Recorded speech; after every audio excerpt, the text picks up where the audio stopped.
अस्सलाम वालेकुम students, lecture number 19 fluid mechanics 1 can 2103 में आज हम सबसे पहले एक प्रॉब्लम सॉल्व करेंगे। उसमें हम देखेंगे कि किस तरीके से अगर हमारे पास कोई पाइपिंग सिस्टम है जहाँ पर डिफरेंट डायमीटर्स के पाइप्स जो हैं वो कनेक्ट हैं आपस में, तो ऐसी सूरत में किस तरीके से जो फ्लो रेट्स हैं उन पर जो असर पड़ता है उसको हम स्टडी करेंगे एक न्यूमेरिकल्स की सूरत में।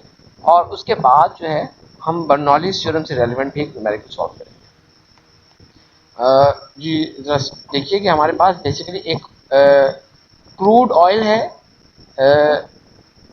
Crude oil specific gravity at 60 degree Fahrenheit is equal to 0.887 flows through the following piping. Pipe A is 2 inch schedule 40, pipe B is 3 inch schedule 40, and each of pipe C is 1.5 inch schedule 40. An equal quantity of liquid flows through each of the pipes C. The flow through pipe A is 30 gallons per minute. Calculate A, the mass flow rate in each pipe, B, the average linear velocity in each pipe, and C, the mass velocity in each pipe. अच्छा, अब हमारे पास क्या है कि crude oil है जिसकी specific जो gravity है वो 60 डिग्री फ़ारेनहाइट पे 0.887 है। वो इस पाइपिंग सिस्टम में से गुजर रहा है। तो है कि हमारे पास ये तीन पाइप्स हैं, कनेक्ट हैं, पाइप ए, पाइप बी और पाइप सी। जो पाइप ए है उसका जो डायमीटर है 2 इंच है, 40 शेड्यूल 40 ये स्टील पाइप है। जो पाइप बी है इसका डायमीटर 3 इंचेस है, अगेन शेड्यूल 40 स्टील पाइप है। अच्छा, फिर हमारे पास ये दो पाइप्स लगे हुए हैं 1.5 इंच ईच। ये पाइप सी है, दोनों ही पाइप सी हैं। और इसमें से बेसिकली जो फ्लो रेट है वो same kind of flow rate जा रहा है। जो इतना फ्लो रेट 1.5 इंच सी में से जा रहा है, तो इसी तरह 1.5 इंच सी में से भी उतना ही फ्लो रेट जा रहा है। ये जो आप लोगों को बेसिकली ये जो हमें यहाँ पे ओपनिंग्स नज़र आ रही हैं, ये बेसिकली ओपनिंग यहाँ पर अगर आपने यहाँ पे कोई मैनोमीटर अटैच करना है, तो प्रेशर रीडिंग्स लेनी है, तो उनके लिए आपको ये मैनोमीटर की रीडिंग्स दी गई है। इस तरीके से लेट्स से कि आपके पास यहाँ से सडन एक एनलार्जमेंट आई है, डायमीटर 2 से 3 की है, तो जो प्रेशर क्या चेंज आएगी आप उसको यहाँ से मेजर कर सकते हैं। इस तरह यहाँ से एकदम आपकी जो चेंज आ रही है उनके लिए ये मेजर करने के लगाया है, लेकिन इन मेजरमेंट्स का हमारे न्यूमेरिकल में कोई असर नहीं पड़ेगा। अच्छा, अब हमारे पास जो फ्लो है पाइप ए में से वो गिवन है कि 30 गैलन्स पर मिनट फ्लो कर रहा है। हमने अब मालूम करना है कि हर पाइप में से जो मैश फ्लो रेट है वो कितना गुजर रहा है, एवरेज जो लीनियर वेलोसिटी होगी हर पाइप में से वो कितनी गुजर रही होगी, और उसके अलावा हमने मैश वेलोसिटी भी मालूम करना है। मैश वेलोसिटी क्या है? बेसिकली मैश वेलोसिटी को मैश फ्लो रेट से जो है वो आप इसको कनेक्ट करें। जैसे कि आपको पता है कि जो वॉल्यूमेट्रिक फ्लो रेट होता है, volumetric flow rate is the volume divided by time. तो आप जो मैश फ्लो रेट होता है this is mass divided by time. तो जो मैश वेलोसिटी होगी, अगेन इसका मतलब है कि आपके पास उस मैश वेलोसिटी के अंदर कोई मैश की टर्म है और फिर उसके बाद आप उसको डिस्टेंस जो वेलोसिटी के साथ में उसकी कोई टर्म आई है, तब इसको कैलकुलेट करेंगे, उसमें हम देखेंगे। सबसे पहले हमारे पास जो डाटा है specific gravity of the oil 0.887 मौजूद है। डाया जो हमारे पास गिवन है इस न्यूमेरिकल में, ये सारे के सारे देखिए जब आपके पास नॉमिनल डायमीटर की टर्म यूज़ कर दी गई तो आपके पास जैसे हमारे स्टेटमेंट के अंदर हमें जो टर्म डायमीटर के लिए यूज़ की गई है वो यहाँ पर आपके पास शेड्यूल 40 के साथ उसकी एडिशनल इंफॉर्मेशन प्रोवाइडेड थी। जब भी आपके पास ये शेड्यूल 40 स्टेनलेस स्टील को पाइप दिया गया तो आप समझ लीजिए कि यहाँ पर ये नॉमिनल डायमीटर है, तो 2 इंचेस का कोई पाइप एग्जिस्ट नहीं करता एग्जैक्टली। उसका एग्जैक्ट जो इनसाइड जो आपको डाया चाहिए फ्लो रेट निकालने के लिए वो समथिंग एल्स होगा। तो हमारे पास जो नॉमिनल डाया है पाइप ए का वो 2 इंचेस है, nominal dia pipe A B का 3 इंचेस है, नॉमिनल डाया पाइप सी 2 है। हर पाइप का जो नॉमिनल डायमीटर है 1.5 इंच है। इन तीनों पाइप्स की जो शेड्यूल नंबर है वो 40 है, स्टेनलेस स्टील है ये पाइप। जो volumetric flow rate pipe A में से गुजर रहा है इसको हम कह सकते हैं volumetric B not subscript A 30 gallons per minute है। जो mass flow rate pipe A में से गुजर रहा है एम डॉट सबस्क्रिप्ट ए, ये जो है हमें मालूम करना है। Again mass flow rate through pipe B, mass flow rate through pipe C, each of the pipe C, ये मालूम करना है। फिर हमने average linear velocity in pipe A, उसको हमने वी ए बार और V B bar V C bar हमने मालूम करना है। फिर इसी तरह हमने जो मैच वेलोसिटीज़ हैं इन तीनों पाइप्स से इंडिविजुअली जो फ्लो कर रही है मैच वेलोसिटी, वो हमने जी सबस्क्रिप्ट ए, जी सबस्क्रिप्ट बी, जी सबस्क्रिप्ट सी, उससे हम लोग इसको मालूम करेंगे। अच्छा, अब देखिए हमें पता है कि जो स्पेसिफिक ग्रेविटी ऑयल की गिवन है 0.887, और जो स्पेसिफिक ग्रेविटी होती है किसी भी जो ख़ास तौर पर लिक्विड्स के केस में, तो स्पेसिफिक ग्रेविटी जो है वो बराबर होती है density of the substance divided by density of the water. इस फॉर्मूले को देखें तो आप इजीली निकाल सकते हैं कि डेंसिटी ऑफ द जो सब्सटेंस होगी वो specific gravity multiply by density of the water होगी। इस चीज़ को अगर आप यूज़ करें अपने फॉर्मूले में, मतलब ये होगा कि आपके पास जो डेंसिटी ऑफ द ऑयल है वो निकाल सकते हैं specific gravity of the oil multiply by density of the water. तो हमारे पास जो density of the oil, rho oil जो है, specific gravity of the oil 0.887, density of the water 62.4 pound mass per cubic feet. तो हमने जो oil की डेंसिटी फाइंड आउट की है, this will B 55.3488 pound mass per cubic feet. हमने ये ऑयल की डेंसिटी फाइंड आउट कर दी है। अच्छा, अब आप लोगों को पता है कि जैसे हमारे पास एक टेबल है, मैं आप लोगों को शेयर कर चुका हूँ, dimensions, capacities and weights of standard steel pipe. हम वो अब टेबल यूज करेंगे वो, और उसमें से against each nominal dia for a particular schedule number, जैसे हमारे पास हमारे केस में तीनों पाइप के शेड्यूल नंबर 40 है, तो हर जैसे 2 इंच है, 3 इंच है, 1.5 इंच है, हम इनके अगेंस्ट जो शेड्यूल 40 की जो आपके पास इनसाइड डायमीटर और जो आपका इनसाइड क्रॉस सेक्शनल एरिया दिया होगा वो हम मालूम कर लेंगे। तो मैंने उस टेबल में से ये निकाल के ये छोटा सा चार्ट बना लिया है कि 2 इंच जो अगर नॉमिनल डाया हो उसका शेड्यूल नंबर 40 हो, तो जो इनसाइड डायमीटर इंचेस में होगा 2.067 इंचेस, और जो इनसाइड क्रॉस सेक्शनल एरिया होगा वो 0.023330 फीट स्क्वायर में होगा। इसी तरह नॉमिनल डायमीटर जब 3 इंचेस में हमारे पास है शेड्यूल 40 के लिए, इनसाइड डायमीटर 3.068, और जो इनसाइड क्रॉस सेक्शनल एरिया है वो 0.05130 है। 1.5 इंच नॉमिनल डायमीटर के लिए शेड्यूल नंबर जो 40 है, इनसाइड डायमीटर 1.610 है, और इनसाइड क्रॉस सेक्शनल एरिया 0.01414 हमारे पास होगा। अच्छा, ये देखिए अपेंडिक्स है, इसमें एक दफ़ा हम दोबारा देख लेते हैं किस तरीके से हमारे पास बेसिकली यहाँ पर 2 चीज़ें गिवन है। नॉमिनल जो पाइप साइज है वो गिवन है, शेड्यूल नंबर गिवन है, हमने इनसाइड डायमीटर और inside cross section area find out करना है। तो यहाँ पर क्या था कि आपके पास 1.5 इंच था, तो 1.5 इंच की 2 रीडिंग से आपने गलती नहीं करनी, 40 और जो है हमारे पास 80 मौजूद है। 40 पर जो 1.5 इंच के लिए जो इनसाइड डायमीटर है दिस इज 1.610 इंचेस, और जो इनसाइड क्रॉस सेक्शन एरिया है दिस इज 0.01414 जो हमारे पास फिट स्क्वायर है हमारे पास है। इसी तरह मैं जो है आपके पास 2 इंचेस और 3 इंचेस के अगेंस्ट भी हम जो इनसाइड डायमीटर और इनसाइड क्रॉस सेक्शनल एरियाज जो हैं वो निकाल लेंगे, जिसकी वैल्यूज मैंने ऑलरेडी वो आपको जो टेबल बना के दिखाया था उसमें वो डालेंगे। तो आप इस टेबल को यूज़ कर सकते हैं। अच्छा जी, अब जो मैच फ्लो रेट हमने अगर पाइप्स ए, बी और सी में से मालूम करना है, उसके लिए हम क्या करेंगे, देखिए आपको ऑलरेडी गिवन है स्टेटमेंट में कि जो volumetric flow rate through pipe A V not subscript A is 30 gallons per minute. मतलब आपको पता है कि ये चीज़ आपको मालूम है, साथ साथ आप ये भी जानते हैं कि जो मैच फ्लो रेट होता है, mass flow rate is equal to volumetric flow rate multiply by density. अगर फॉर्मूले की शक्ल में लिखूं, हमारे केस में जैसे अगर हम पाइप ए की बात करें, तो पाइप ए का जो मैच फ्लो रेट होगा यानी कि the match flow rate of the oil flowing through pipe A will be equals to the product of the volumetric flow rate in the pipe A multiplied by density of the oil।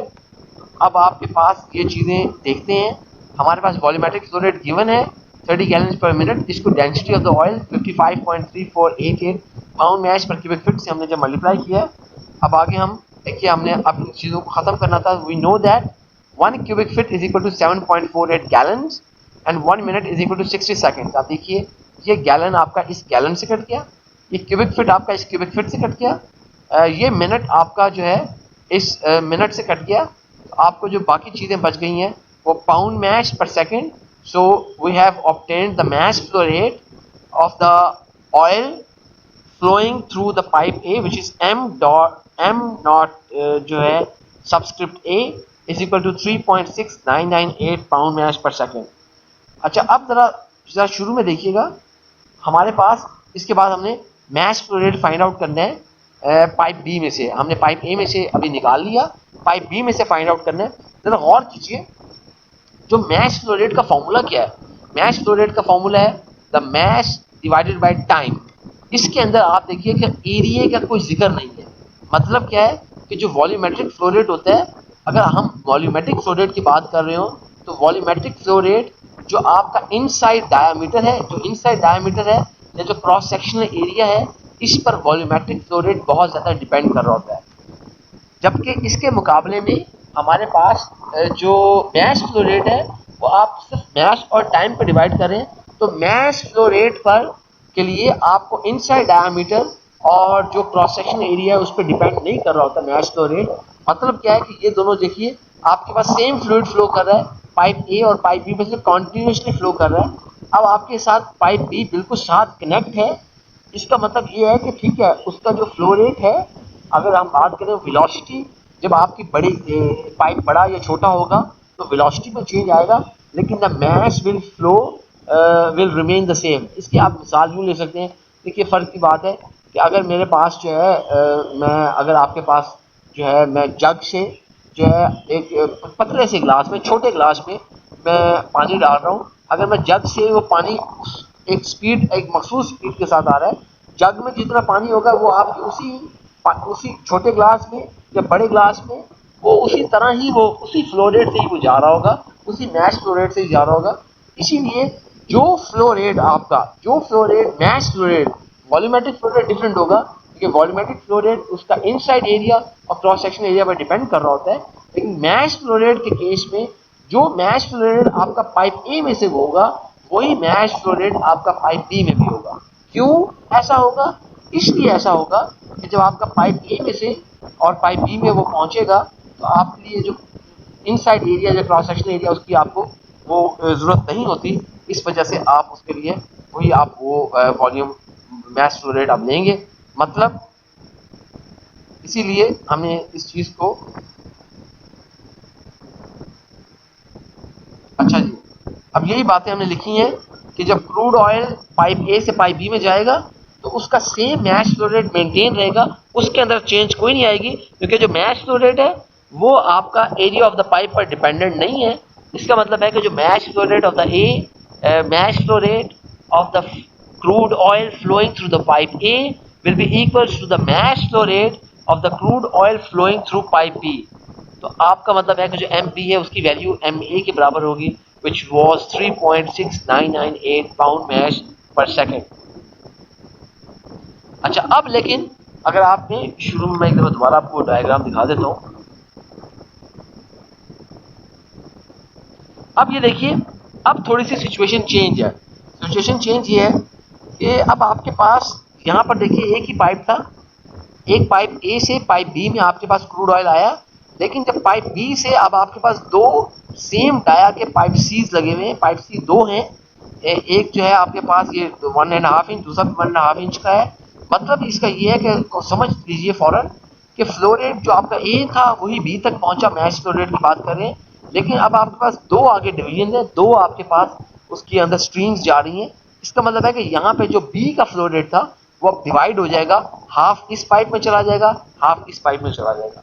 इसी चीज़ को हम किस तरीके से लिखेंगे? अच्छा जी, अब जब क्रूड ऑयल आपका पाइप बी से पाइप सी की तरफ फ्लो करता है तो बेसिकली होता क्या है कि आपका ये क्रूड ऑयल जो है टू इक्वल स्ट्रीम्स के अंदर जो है स्प्लिट हो जाएगा और वो आपके हर उस जो एक स्ट्रीम में यानी कि पाइप सी में से गुजर कर डिस्चार्ज हो रहा होगा और हर पाइप सी का जो डायमीटर है 1.5 इंच है. तो इसका मतलब है कि जो मैश फ्लो रेट आपका पाइप सी में होगा वो बेसिकली जो पाइप बी में जो मैश फ्लो रेट था उसका वो 1/2 होगा. तो आप निकाल सकते हैं कि MC will be equals to MB divided by 2. MB was 3.698 pound mass per second when we divide by 2, we get the mass flow rate of the crude oil flowing through pipe C will be then equals to 1.8499 pound mass per second. इस तरीके से हमने जो अपना सवाल का part A था, which was to calculate the mass flow rate flowing through each of 3 pipes, हमने वो उसको इजीली कैलकुलेट कर लिया.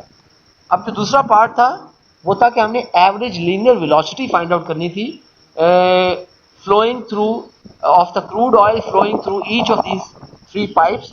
उसके लिए अब हम क्या करेंगे, देखिए ऑलरेडी आप लोगों को पता है कि जो किसी भी पाइप में से जो एवरेज लीनियर वेलोसिटी कोई पाइप में से होती है तो उसका मतलब है कि उसका जो फॉर्मूला है वो होता है कि average linear velocity equals volumetric flow rate divided by cross sectional area. अब हम पाइप की बात करें तो मतलब average velocity through pipe will be equal to the volumetric flow rate through the pipe divided by cross sectional area of the pipe.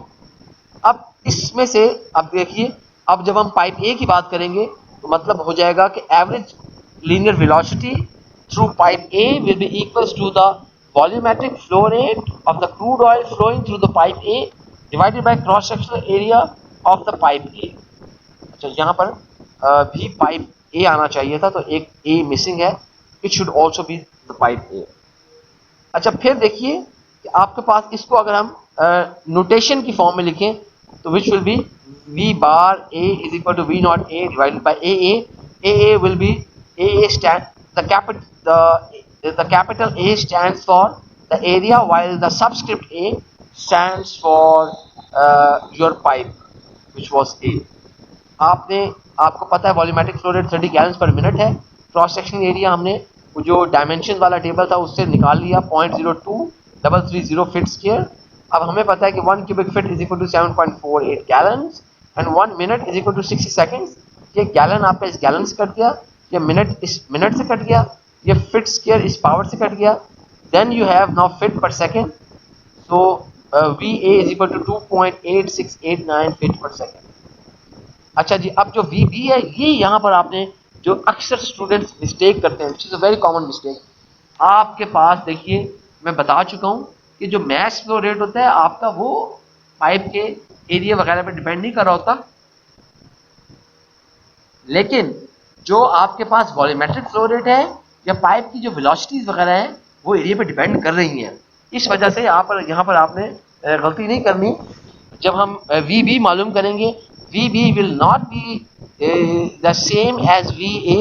तो आपने हम जब average velocity of the crude oil flowing through the pipe B will be equals to the volumetric flow rate of the crude oil flowing through pipe B divided by a cross sectional area of the pipe B. तो इसके अंदर हमें already पता है. देखिए हम जैसे हमने यहाँ पे ये निकाली है चीज़ आपने निकाला था यहाँ पर कि हमें ऑलरेडी पता है कि जो मैस फ्लो रेट होता है किसी भी फ्लूइड का, जो हमारे पास मैस फ्लो रेट होता है वो बराबर होता है प्रोडक्ट के, यानी कि mass flow rate of the fluid will be equal to the volumetric flow rate multiply by density. तो अब आपके पास ऑलरेडी हम पता है क्योंकि हमने यहाँ पर VB की कोई हमने वैल्यू पुट करना चाहते हैं तो VB की वैल्यू के लिए हमारे पास जो मैश फ्लो रेट है वो ऑलरेडी गिवन है. तो mass flow rate will be equal to the VB multiply by density of the oil. इसमें से अब आप VB निकाल सकते हैं which will be MB divided by density of the oil. हमारे पास MB और डेंसिटी ऑफ द ऑयल की वैल्यूज मौजूद है. मैं क्या करूँगा, इस VB की जो वैल्यू है उसको यहाँ पर इंसर्ट कर देंगे. तो now you will have MB divided by density of the oil divided by AB. तो जब आप इसको लिखेंगे तो आपका लिखने का क्या तरीका होगा, now putting the value of VB in equation number 1 we get VB is equal to MB divided by density of the oil divided by AB. अब आपके पास जो MB है वो 3.6998 pound mass per second, density of the oil है 55.3488 pound mass per cubic feet, और जो आपका AB है this will be equal to 0.05130 feet square. ये फीट स्क्वायर आपका यहाँ से कट गया, ये पाउंड मैश आपका इस पाउंड मैश से कट गया. Now the answer will be feet per second. So the average velocity average velocity of the crude oil flowing through pipe B will now be equal to 1.303 feet per second. इसी तरह अब हमने मालूम करना है average velocity of the crude oil flowing through pipe C, which will be equal to the volumetric flow rate of the crude oil flowing through pipe C divided by cross sectional area of the pipe C. हमें अब पता है कि आपको कि जो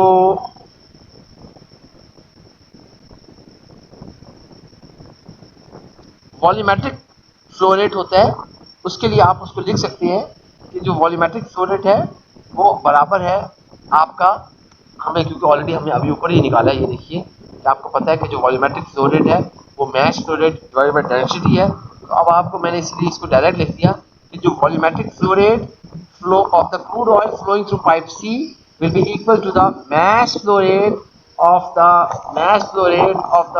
crude oil mass flow rate of the crude oil flowing through pipe C divided by the density of the oil। तो जब आपने उसको लिखना है तो इस चीज को अब आपने इस V नॉट C की वैल्यू को आप यहाँ पर पुट कर देंगे तो आपके पास आ जाएगा जो average velocity of the crude oil flowing through pipe C will be equal to m dot C divided by density of the oil divided by AC। तो आपके पास जो mass flow rate through pipe C हमने already निकाला था 1.8499 pound mass per second, density of the oil was 55.3488 pound mass per cubic feet, area cross sectional area of the pipe C was 0.0144 feet square.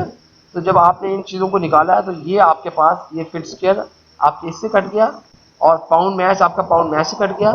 जब आपने इसको हल किया है तो VC is equal to 2.321 feet per second हमारे पास value आ गई है। अच्छा, अब इसी तरह जो हमारा लास्ट पार्ट सी था उसमें हमने निकालना है कि जो मैस वेलोसिटीज़ है पाइप ए, पाइप बी और पाइप सी में से वो किस तरह निकाली जाएंगी। अच्छा, अब हमें पता है कि जो मैस वेलोसिटी होती है flowing through the pipe B will be equal to the mass flow rate through pipe divided by cross sectional area of the pipe. अब हमारे पास जब हम पाइप ए की बात करें तो mass velocity flowing through pipe A will be equal to the mass flow rate through pipe A divided by cross sectional area of the pipe ए।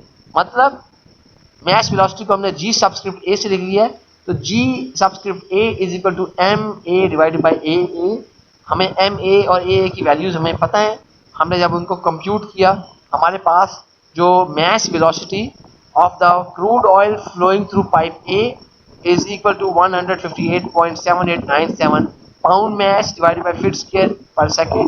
हमारे पास mass velocity आ गई है। अब पाइप B में जो मैश वेलोसिटी होगी उसको आप लिख सकते हैं, डायरेक्टली मैंने लिख दिया कि GB is equal to MB divided by AB। हमने जब वैल्यूज पुट करने के बाद निकाली तो mass velocity of the crude oil flowing through pipe B is 72.1209 pound mass per feet square per second. और जी सब जो आपके पास मैश वेलोसिटी पाइप सी में से गुजर रही है वो हमने निकाल ली है कि 128.4653 pound mass divide by feet square into second. अब आप ये जो वैल्यूज़ हैं इसको मैंने एंड जो आपके सारे रिजल्ट से उनको एक तरह टेबल में शो कर दिया है। So this was what was required to solve. इस तरीके से आप इस तरह के सवाल को इजीली हैंडल कर सकते हैं। एक सवाल जो आपका हम बर्नौलीज इक्वेशन के हवाले से है और इससे मिलती जुलती जो चीज़ें हैं जब हम आपको याद होगा एनर्जी बैलेंस के अंदर हम कहते थे मैकेनिकल एनर्जी बैलेंस, जो बर्नौलीज इक्वेशन है उसको हम मैकेनिकल एनर्जी बैलेंस के तौर पे पढ़ते थे, उसके अंदर ये सारी चीज़ें हम ऑलरेडी कवर कर चुके हैं। Brine specific gravity at 60 degree Fahrenheit is equal to 1.15 is draining from the bottom of a large open tank through a 50 millimeter pipe. The drain pipe ends at a point 5 meter below the surface of the brine in the tank. Considering a streamline starting at the surface of the brine in the tank and passing through the center of the drain line to the point of discharge and assuming that friction along the streamline is negligible, calculate the velocity of flow along the streamline at the point of discharge from the pipe। तो अब देखिए हमारे पास एक tank है जिसके अंदर brine solution मौजूद है उस ब्राइन सोल्यूशन की जो स्पेसिफिक ग्रेविटी है 1.15 है, ये आपके पास उसका कोई जो है सरफेस मौजूद है। ब्राइन सोल्यूशन में से आपका जो ब्राइन है वो डिस्चार्ज हो रहा है बॉटम से, और उस जिस पाइप के जरिए उसको डिस्चार्ज किया जा रहा है उस पाइप का जो डायमीटर है वो 50 मिलीमीटर उसका डायमीटर है। अच्छा, अब हमारे पास देखिए सरफेस ऑफ द जो ब्राइन है, अगर हम उसको एक पॉइंट ए कंसिडर कर लेते हैं और आपका जो ड्रेन पाइप है जहाँ से ड्रेन हो रहा है उस पॉइंट को हम पॉइंट बी कंसिडर कर लेते हैं, तो आपके पास वो जो डिस्टेंस है from point B to point A will be 5 metre. ये सारी बातें हमें गिवन है। अच्छा, उसके अलावा हमने अब बेसिकली जो मालूम करना है, हमने मालूम ये करना है कि आपके पास जब ये ड्रेन हो रहा है और आपके पास अगर जो स्ट्रीम लाइन कोई आपके पास अगर वेलोसिटी है, स्ट्रीम लाइन आपके पास वेलोसिटी है जो पाइप में से फ्लो कर रही है, उस वक्त आपके पास जो हमारे पास जो मालूम हमने करना था, जो आपके पास वेलोसिटी है जो हमने एट पॉइंट बी हमने वो डिस्चार्ज वेलोसिटी वो बी हमने वो फाइंड आउट करनी है। इसके लिए आप क्या करेंगे, हमें ऑलरेडी पता है कि जो बर्नौलीज इक्वेशन क्योंकि विदाउट फ्रिक्शनल लॉसेस, क्योंकि इस इक्वेशन में एक सवाल में गिवन था जो फ्रिक्शनल लॉसेस है वो नेग्लिजिबल है, ऑलमोस्ट लिमिटेड है बट स्मॉल है, आप उसको इग्नोर कर सकते हैं। तो हम बर्नौलीज इक्वेशन की वो वाली टर्म यूज करेंगे, वो वाली टाइप यूज करेंगे कि जिसमें फ्रिक्शनल जो वैल्यूज हैं उसका जिक्र नहीं है। बर्नौलीज इक्वेशन में पता है कि जी और जी sub C Z A plus B square A over two G sub C plus B A और nu A is equal to G Z A और जी sub C plus B square B over two G sub C plus B B into nu B. अब आपको पता है कि जब आपके पास सिर्फ ये सेम चीज़ है, मैंने इसको न्यू ए आपको पता है स्पेसिफिक आपका वॉल्यूम है which is inverse of the density, तो मैंने इसको लिख दिया पी ए ओवर रो ए।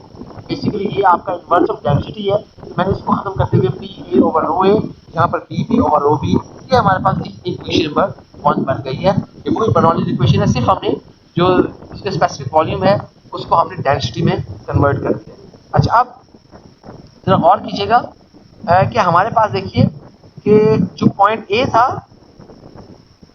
देखते हैं तस्वीर को, जो पॉइंट ए था ये ओपन सरफेस है, यानी कि इसके ऊपर कोई एटमॉस्फेरिक प्रेशर है, कोई प्रेशर पी होगा।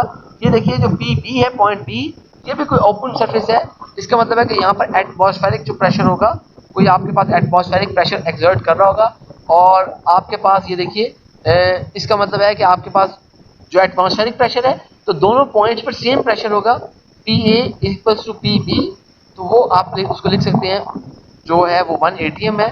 अच्छा, अब देखिए कि आपके पास जो सेम ब्राइन सोल्यूशन है और ब्राइन सोल्यूशन लिक्विड है, इनकम्प्रेसिबल है, इसलिए उसकी डेंसिटी के अंदर कोई वेरिएशन भी नहीं आएगी, ऐसी कोई बहुत ज़्यादा कोई वेरिएशन भी नहीं आएगी। इस वजह से आपके पास जो डेंसिटी ऑफ ए है वो डेंसिटी ऑफ बी के बराबर होगी। तो अब आप देखिए हमारे पास जो पी ए ओवर रो ए और पी ओवर रो बी, ये दोनों टर्म्स इक्वल हो जाएंगी और ये आप इन दोनों को आपस में काट सकते हैं। इस वजह से हम जो इक्वेशन नंबर हमने 1 लिखी है, उस इक्वेशन नंबर 1 को आप ये दोनों टर्म खत्म हो जाएंगी, उसमें से एलिमिनेट हो जाएंगी। आपके पास जो रिड्यूस्ड फॉर्म आई है वो आपके पास आई है G Z A over G sub C plus V square A over 2 G sub C is equal to G Z B over G sub C plus V square B over 2 G sub C. ये अब हमारे पास आई है। अब थोड़ा इसको rearrange कर लेते हैं। तो रीअरेंज में हमने क्या किया कि जो जी जेड ए है उसकी वैल्यू को हम जो है एक तरफ ले गए हैं, और वी स्क्वायर बी वाली जो वेलोसिटी वाली टर्म्स है उसको दूसरी तरफ ले गए हैं। तो जी जेड ई जी साप सी, और इस तरफ उसको इस तरफ ले आए minus G Z B over G sub C. यहाँ पे आपके पास V square B over 2 G sub C है, और इसको आप दूसरी तरफ ले गए हैं। अब आपको यहाँ पे आ गया है। तो हमारे पास ये देखिए इस चीज़ में से दोनों में G over G sub C common है, तो मैंने G over G sub C को Z A minus Z B common ले लिया। इसी तरह यहाँ पे 2 जी साप सी का है, तो आपके पास V square B minus V square A. अब देखिए ये जी साप सी दोनों तरफ जी साप सी है, तो आप इन दोनों वैल्यूज को आपस में काट सकते हैं। कैसे, देखिए अगर आप इसको क्रॉस मल्टीप्लाई करें तो जी साप सी वहाँ पहुँच जाएगा, तो जी साप सी और जी साप सी जो है वो आपस में क्रॉस हो जाएंगे। इस तरीके से आप जी साप सी को काट सकते हैं। बाकी क्या बच गया, G into Z A minus Z B is equal to V square B minus V square A over 2। इसको फर्दर हमने इसको थोड़ा सा मैंने इसको इस तरफ मल्टीप्लाई कर दिया, क्रॉस मल्टीप्लाई कर दिया, तो V square B minus V square A is equal to 2g Z A minus Z B. ये एक मेरे पास सिंप्लीफाइड इक्वेशन नंबर 2 आ गई। अच्छा अब देखिए जरा गौर कीजिएगा,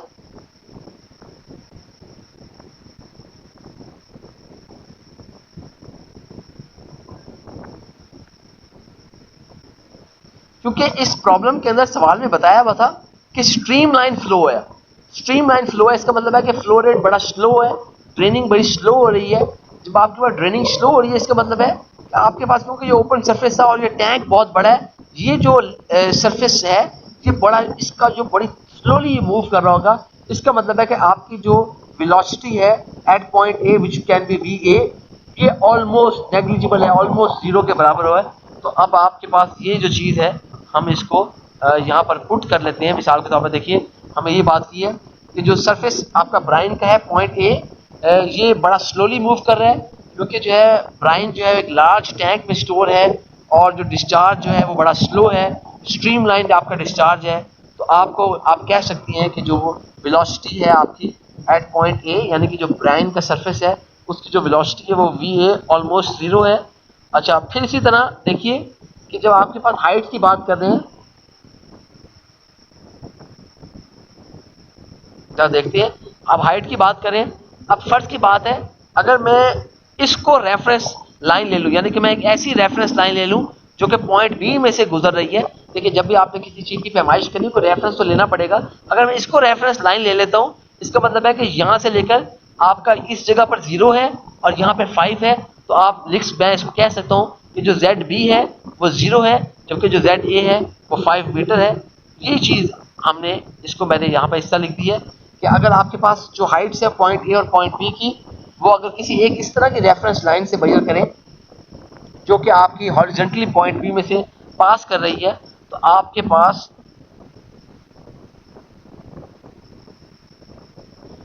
पास जो जेड ए है वो 5 मीटर है, जेड बी 0 है। अब इन सारी वैल्यूज को अगर हम इक्वेशन नंबर 2 में डालें तो वी ए की जगह पे 0 आ जाएगा और आपके पास जो जेड बी है उसकी जगह पे भी 0 आ जाएगा। इनको पुट करें तो आपके पास जो बाकी बच जाएगा V square B is equal to 2g into 5 metre, V square B is equal to 2g की वैल्यू पुट कर दी 9.8 metres per second square multiply 5 metre, तो आपके पास जो जवाब आता है वो आता है V square B is equal to 98 metre square per second square. अब हमने वेलोसिटी मालूम करनी है। अब अगर मैं इन दोनों साइड्स का स्क्वायर रूट ले लूँ तो मेरे पास आ जाएगा V square B square root 98 metre square per second square root. तो वी बी की जो वैल्यू है this will be 9.8995 metres per second. तो आपके पास बेसिकली ये जो 9.8995 आपकी वेलोसिटी होगी ये डिस्चार्ज वेलोसिटी होगी। अब जरा गौर कीजिएगा, ये जो डिस्चार्ज वेलोसिटी है क्योंकि स्ट्रीमलाइन फ्लो है और इस डिस्चार्ज वेलोसिटी के लिए आपने कोई क्रॉस सेक्शनल एरिया आपने यूज़ नहीं किया, आपने कोई डेंसिटी वगैरह यूज़ नहीं की, इस वजह से ये डिस्चार्ज जो वेलोसिटी है ये इंडिपेंडेंट है आपके पाइप डाया के ऊपर और आपके ख़ास तौर पर डेंसिटी के ऊपर। क्योंकि आपने देखा कि जब स्ट्रीमलाइन फ्लो कंडीशन बता दी गई है इसका मतलब है कि वो बड़ा स्लोली फ्लो कर रहा है। अगर आपका पाइप छोटा भी होता या पाइप बड़ा भी होता तो उससे उसके ऊपर ये फ़र्क ना आता। हमने अभी इस सारी चीज़ को हमने अभी कैलकुलेट कर लिया है। So this was lecture number 19. This lecture is available on LMS and also on ocw.kfueit.edu.pk. YouTube channel पे भी ये लेक्चर मौजूद है। लेक्चर के जो नोट्स हैं ये भी आपके OCW और LMS पर अवेलेबल हैं। Please go through these notes, please watch this video and if you have questions please जब आप नेक्स्ट सेशन में ज्वाइन करें लाइव सेशन में गूगल मीट के तो आप वो सवालात पूछ सकते हैं। उसके अलावा you can always write me an email, उसके साथ साथ आप व्हाट्सएप पर मुझे टेक्स्ट मैसेज भी कर सकते हैं। Thank you very much ji.